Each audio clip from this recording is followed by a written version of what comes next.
Right folks, my name's Jason and welcome back to the Driver's Den. If you're new to working on cars or you're just getting started with it, it can be quite daunting because there's loads of tools out there, they all cost loads of money, everyone's trying to sell you something and it does get a little bit confusing. So, I had a think, and after maybe 3 or 4 years of being a professional driveway mechanic slash part-time cowboy, I managed to put together a list of 5 items that I think are just non-negotiable, must-have tools for your garage.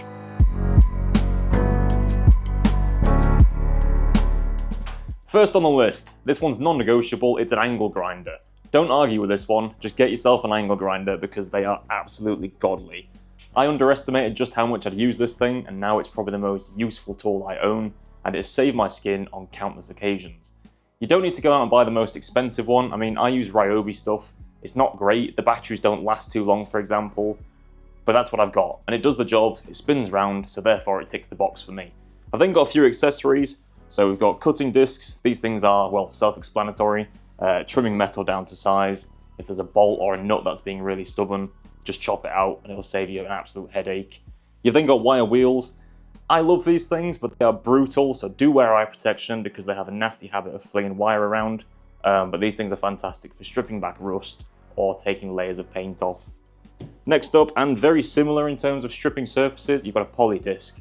I don't use these as much as a wire wheel, but they're great for things like seam sealer, so this thing will just absolutely chew through seam sealer, which normally takes hours and hours of manual labor to sort, so this thing is awesome. Next up, and this one I don't really use too much, it's a flat disc. A lot of welders will just have stacks and stacks of these because they're very useful for tidying up welds or tidying up surfaces where you've made a cut. So there you go, get whatever angle grinder you can afford, get these accessories, and it will save your skin more times than you can count. I love an angle grinder.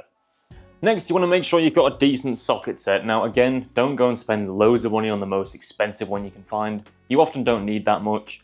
This is a Halfords Advanced Kit. I think at the time of purchase it ran me for around £250. Nowadays with the economy that's probably about 9 grand, but aim for something like this. You've got loads of spanners, loads of sockets, a few ratchets, extensions, adapters, Allen keys, driver bits, Torx bits, and this will see you for about 80% of the stuff you're going to do on a car. There might be a few exceptions, so you might need to pop out and grab, I don't know, a 23mm spanner or a socket that's slightly bigger than that.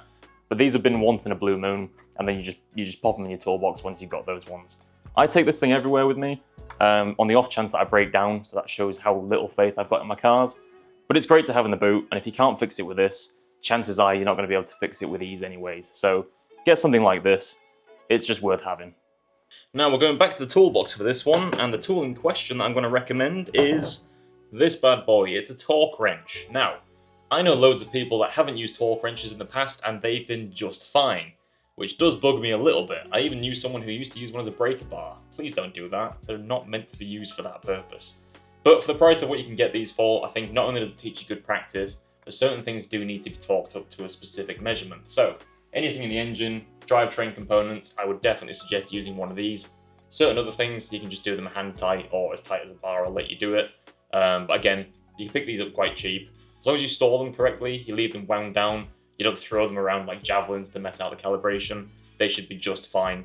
If you're into track stuff or you're going to the track for the first time, please torque your wheels. I have seen wheels come off track cars before, and something like this, for the sake of 30 quid, could have prevented that. So, getting one of these, they are just worth the money. Right, next on the list is jack stands. These things don't cost so much money, and they're an absolute no-brainer if you're going underneath cars.